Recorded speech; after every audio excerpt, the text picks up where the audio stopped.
Oh, how good it is to be young. You have the vitality, energy, and the world is your oyster.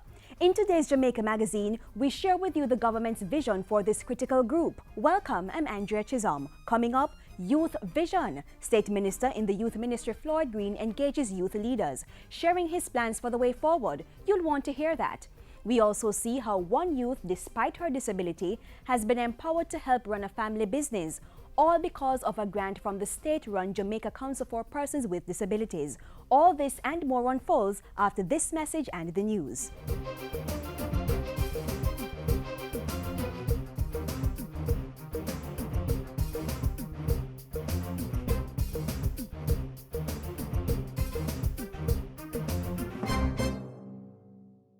I'm young, gifted, and violence-free.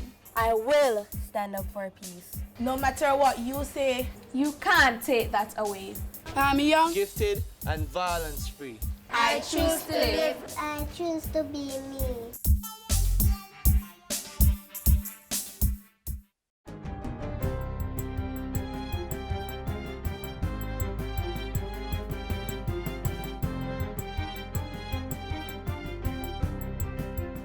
Good day, I'm Lorraine Mendez and this is your JIS News for Tuesday, April 12. Government is pursuing a five-pronged strategy to get a bigger share of the trillion-dollar international tourism market. The key pillars include tapping into new markets, developing new products, promoting investment, building new partnerships, and the renewal of human capital. Tourism Minister Edmund Bartlett says the aim is to pull in more than $3 billion. We're going back to our partners. We're going to sit and say, okay, what do we need to do together? So the market has changed a little bit. The demographics has changed also. How do we respond to these changes? Canada is our second largest market. We're down about 11%. We're going back for Canada. And we're starting with Vancouver, getting a flight out of Vancouver later for the next, for the winter. Minister Bartlett was speaking recently at an orientation ceremony for new boards of directors of agencies within the Tourism Ministry. It was held at the Montego Bay Convention Center. The Health Ministry is urging persons to properly cover containers used to store water to prevent the breeding of the Aedes aegypti mosquito, which transmits the Zika, chikungunya, and dengue viruses. Inspections reveal that 75% of mosquito breeding sites are located in water storage containers. The truth is that if we want to get rid of, let's argue logically, 75% of the problem, then as citizens what we must do is make sure that those containers are placed in a particular way, whether covered or whatever way, to protect us against the breeding sites. Dr. Tufton was launching the Manchester leg of the Operation Mosquito Search and Destroy cleanup campaign. The Health Ministry is also urging persons to remain alert and be prepared to deal with new and re-emerging mosquito-borne diseases. Special needs children in eastern Jamaica now have better access to therapeutic and educational services following the opening of a center in Orange Bay, Portland. The Early Stimulation Center of Excellence, which costs $30 million, will be operated by the Early Stimulation Program, which is part of the Ministry of Labor and Social Security. It was established through a partnership between government and the Digicel Foundation. This new building in the eastern section of the island will add a significant value to my ministry, to the government and the people of Jamaica, and support our mission and mandate of social inclusion and the integration of persons with disabilities. This government that I'm a part of is committed to strengthening the disability agenda and to ensuring the full participation of persons with disabilities in the Jamaican society. The Early Stimulation Center of Excellence in Portland is housed in the Mikhail Betancourt building. The building was named in honor of Mikhail Betancourt, a late employee of Digicel who often assisted needy persons. And more persons in Western Jamaica will be able to pursue studies in shipping, logistics, and supply chain management following the official opening of CMI's Western Campus. The Caribbean Maritime Institute, CMI, has cemented the partnership with the Sam Sharp Teachers College in St. James to provide training at its facilities. 19 students have been enrolled so far. State Minister in the Education Ministry, Floyd Green, has lauded the establishment of the CMI's Western Campus, saying it will prepare more students for jobs in the maritime sector. This collaboration does provide the perfect fusion for exceptional performance. We are all aware that proper education and training is the foundation and that the engine of a growing economy is education. And finally, Transport Minister Mike Henry says toll negotiations between government and the operators of the North-South Highway are going smoothly. The best way I can leave it is that it's a work in progress with a time frame attached to it, that within by the 24th of this month we will have had to have those meetings with the developer, meetings between the various ministries that it impacts on. On March 23, during the official opening of the toll road, Prime Minister Andrew Holness announced a 25% reduction in toll rates on a temporary basis. And that's it for JIS News Today. I'm Lorraine Mendez. Thanks for watching.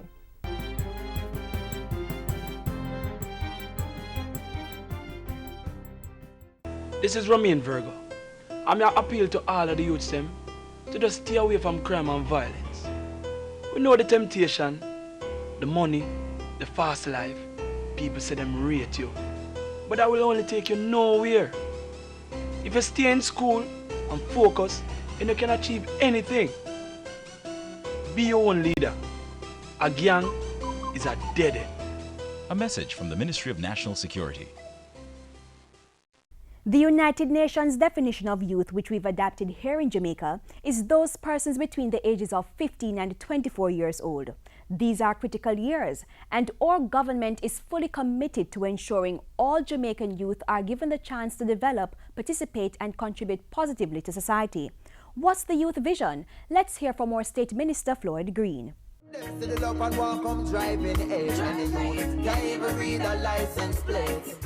We send them go to school, but them bound to the brace limitations of time and space.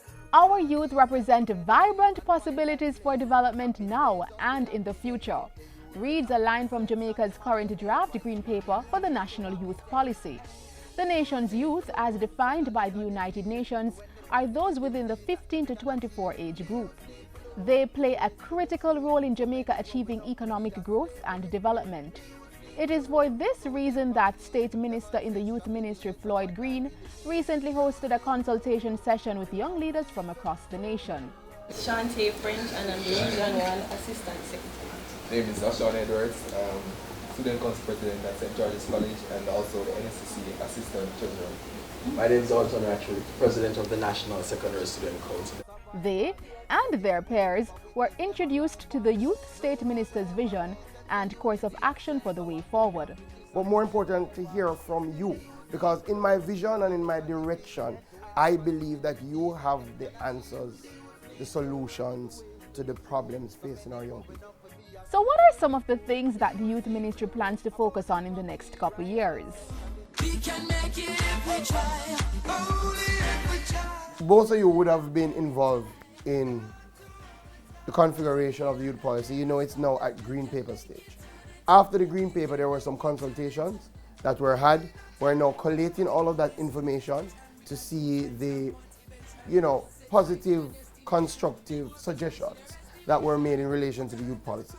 So we will have to spend some time reviewing what is there. After we've reviewed what is there, then moving forward to put forward a policy that captures the vision that we have for the ministry in the quickest possible time. We want to revamp them. We want to revamp how they are looked at. We want to revamp the approach that we take to them. Now they're branded as safe spaces. We want to change that. We want them to be seen as creative places. We want to change them from really youth information centers to youth innovation communities. So we're going to start looking at our information centers as our thinking labs and creative spaces. How are we going to do that in a real way? One, we're going to form what we call a youth advisory council. In essence, it's a group of advisors for the minister. In the short term, it's a group of advisors, youth advisors, for the ministers of education and youth. The advisory council will sit, meet with the ministers will go over their ideas with them, the advisory council will give feedback that ministers can then take into account when crafting policy. There was a time that there used to be a youth parliament. We believe it is critical in reinforcing ideas of democracy, rights, responsibilities. We know a lot of our young people have given up on politics regardless of political party, right? We have to, through agencies like the Youth Parliament that can engage young people in parliamentary style debates on real issues, find a way to re-engender that trust, that confidence, and for them to understand what politics really is. So we're going to bring back the Youth Parliament. We want to bring it back this year.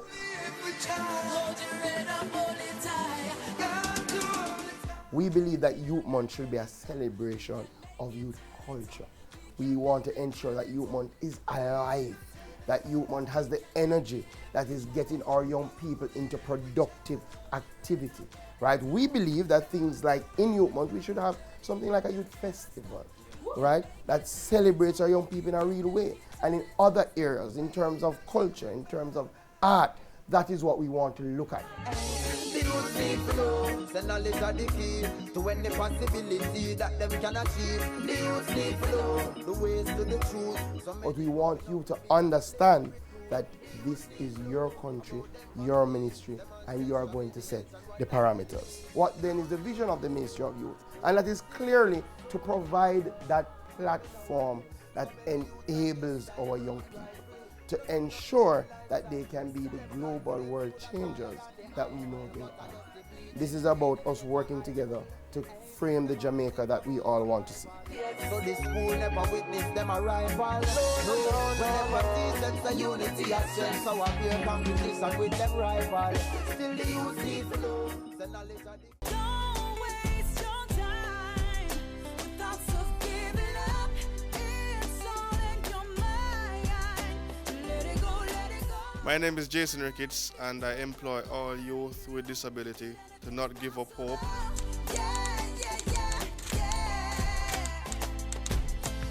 Another day comes, another day goes. There is a space out there for you, you just need to work hard, and I'm sure that your training will help Jamaica move forward to meet Vision 2030 plan. Don't waste your time with thoughts of giving up. It's all in your mind. You heard a short while ago about the government's youth vision. Well, that vision is already being fulfilled.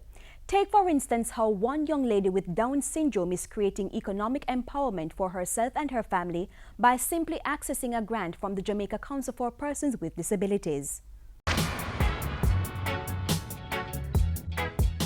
The fact that I'm working from home allows Christina to help in different ways, and I teach her to different sections or parts of the operation. If I'm on the road and I get a call to say, look, Mr. Kelly, I've sent you an email, would you expedite? I would call, if she's here, I said, look, go on the computer and look up this particular email, open it, and ask for certain specification. Like I'm working with my father, he called me and said I will open his emails. When I read the emails, like I get it from a client, so here I read it, and it said 36 by 24, and you want it. And when you want the way how much copy you need, he make it. If he make it, he deliver it. 24-year-old Christina is a student of Genesis Academy, and she has Down syndrome. But this condition has not stopped her from living up to her abilities. Just take a look at all she accomplishes in her spare time as she helps her father in his reprographic business, which focuses on architectural and engineering support services. That's partly due to the assistance father and daughter have received from the Ministry of Labour and Social Security through its agency, the Jamaica Council for Persons with Disabilities. They are the beneficiaries of a Disabilities Economic Empowerment Grant. The Economic Empowerment Grant has been around since 2009, and it came out of a concern of the disability community. This economic empowerment grant, as the word states, is to empower the person economically so that they can manage themselves, you know, and their families.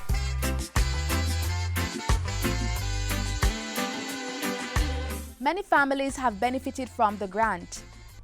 A person applies for the grant and the application is reviewed here at the Jamaica Council for Persons with Disabilities, and it is taken to a subcommittee of the National Advisory Board on Disabilities, and that subcommittee reviews the application based on a social report that would have been done by a social worker of the JCPD who would have visited the site that the business is supposed to be taking place, visited the home, you know, do a socioeconomic assessment of the individual with disabilities to see their capability of managing the project.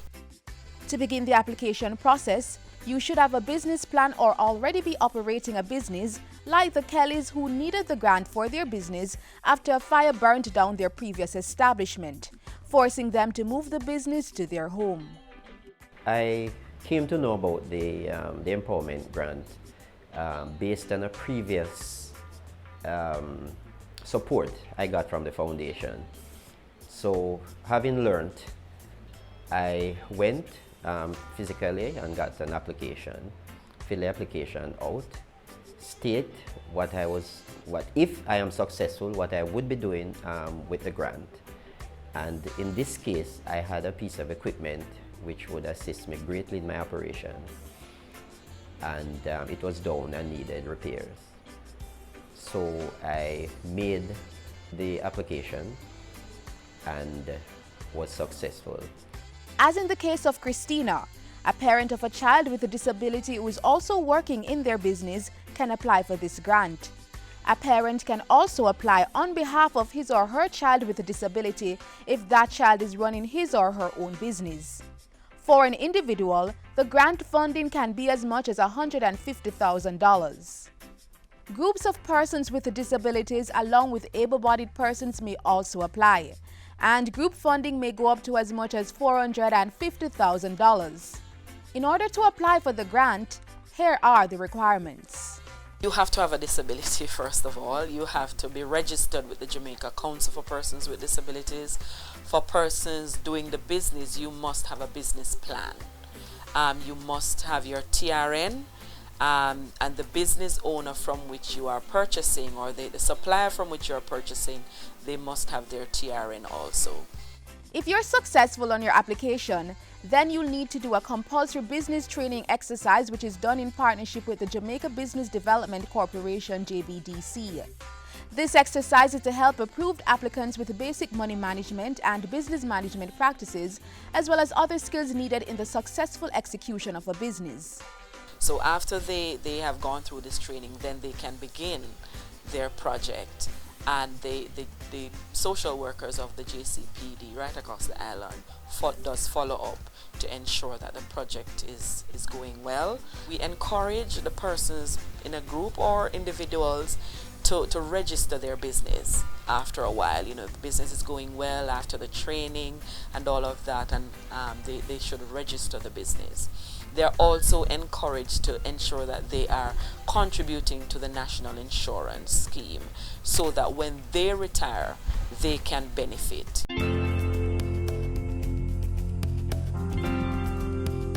Christina, like so many other beneficiaries, has been empowered to make a meaningful contribution to society, all because of this grant. She shares some of the highs of being able to work. I love to do blueprints. Working with my dad, I feel much better than before I working with him. To get an economic empowerment grant application form, visit the nearest National Insurance Scheme NIS office across the island, or go to the Jamaica Council for Persons with Disabilities head office at 18 Ripon Road in Kingston.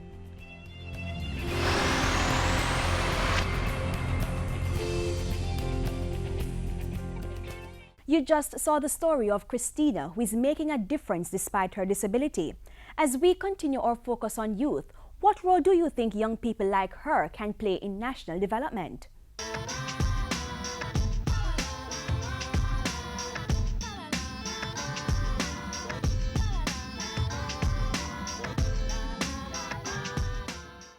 We can play a lot of role.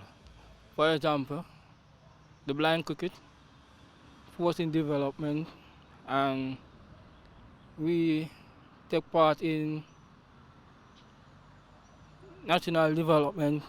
For you, for example, we can see Mr. Floyd Morris in the Tenet. I'm currently doing a master's degree in cultural studies in the Institute of Caribbean Study and Reggae Study Unit.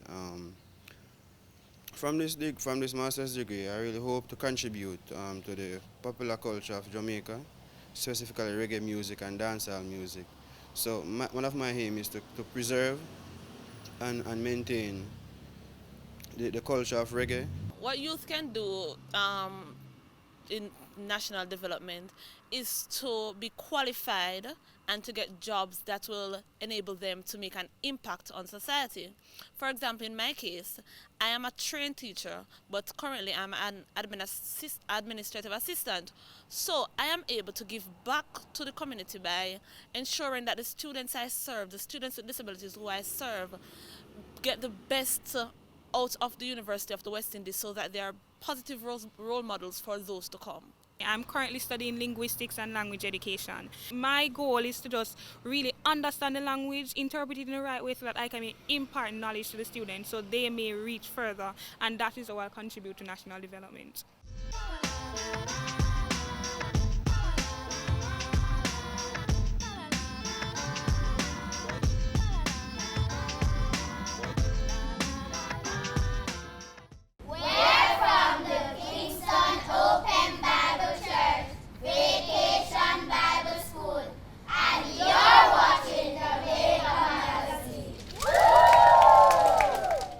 For today's health feature, we continue to observe Autism Awareness Month by looking at how persons can cope with the condition.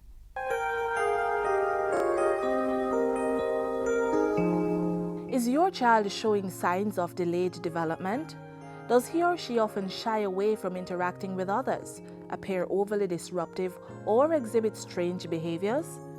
If you have them assessed, you may find these are symptoms of one of the most common developmental disorders, autism.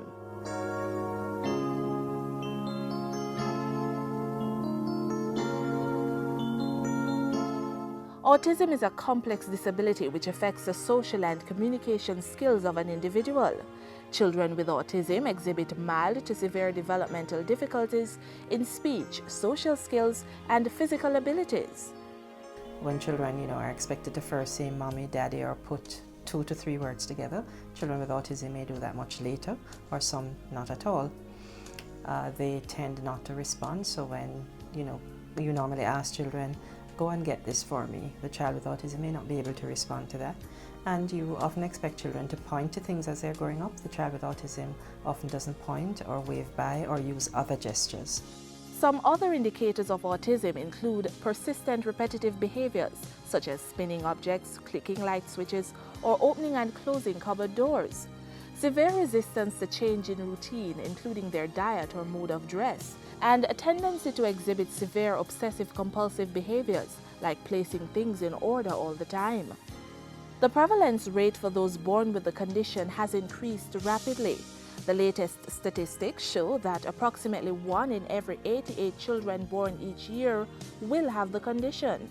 With our country of about 45,000 births per year, it means that we have about 500 children being born every year in Jamaica with this condition. And because it affects boys 4 times more than girls, each year we will have 400 boys and 100 girls born with this problem. What leaves experts concerned is the fact that as the number of persons born with the condition increases, research has not yet been able to find an exact cause and ultimately a cure. At present, the best mechanism to deal with autism has been early diagnosis and intervention.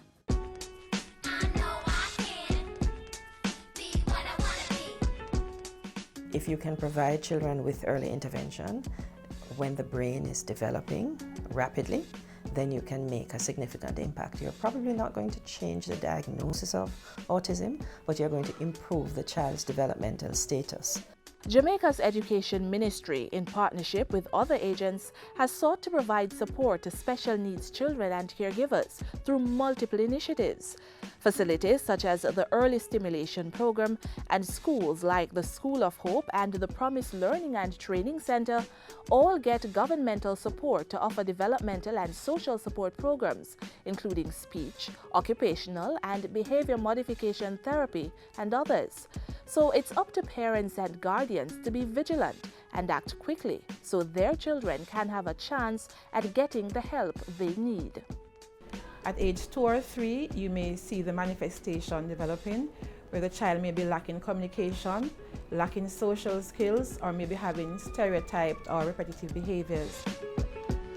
Promise, like some other entities, has even gone beyond just early intervention strategies. In addition to early childhood, primary and junior high school facilities, they also have a skills training center, a school band, and a swim program.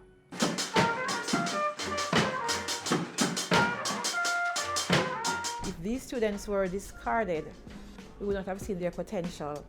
So I'm encouraging parents not to give up, but to give them a chance. He enjoys doing cooking, and so the school has been sort of gearing him towards that. He plays in the school band. He does swimming. He's into Special Olympics. As a matter of fact, he went to Puerto Rico in 2010 with the Special Olympic team for swimming, and he got a gold. Parental support is also necessary, and that's where institutions like the Jamaica Autism Support Association come in. Founded in 2007 by a couple of resilient parents, the group has monthly meetings and other activities to help both parents and children feel included. We got to cut out pictures, how things were liked, things that made us happy, things that made us sad.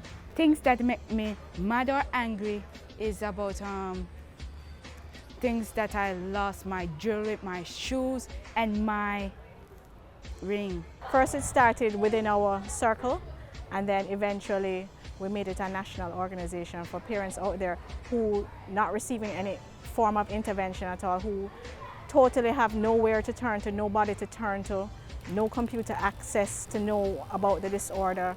They get out messages to us that we on our own would never have known before. And with each little message, somebody out there gets inspired and says, you know, this clicks, this happens with my son or my daughter, and maybe I can look up this and help a little more. Autism is a complex condition, and coping with its diagnosis and treatment takes effort. But if done early and properly, some children can go on to live as close to normal lives as possible. For further information, visit the website www.jamaicaautism.org.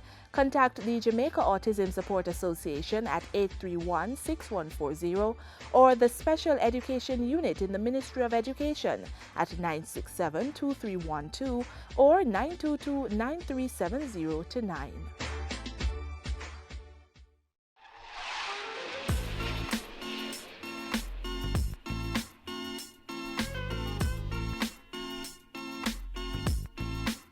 That's a wrap on today's show. Young people, no matter the circumstances, you have the power to be positive change makers in society. We need you on board to make the difference. Share your comments on today's program by simply emailing us at jamaicamagazine@jis.gov.jm.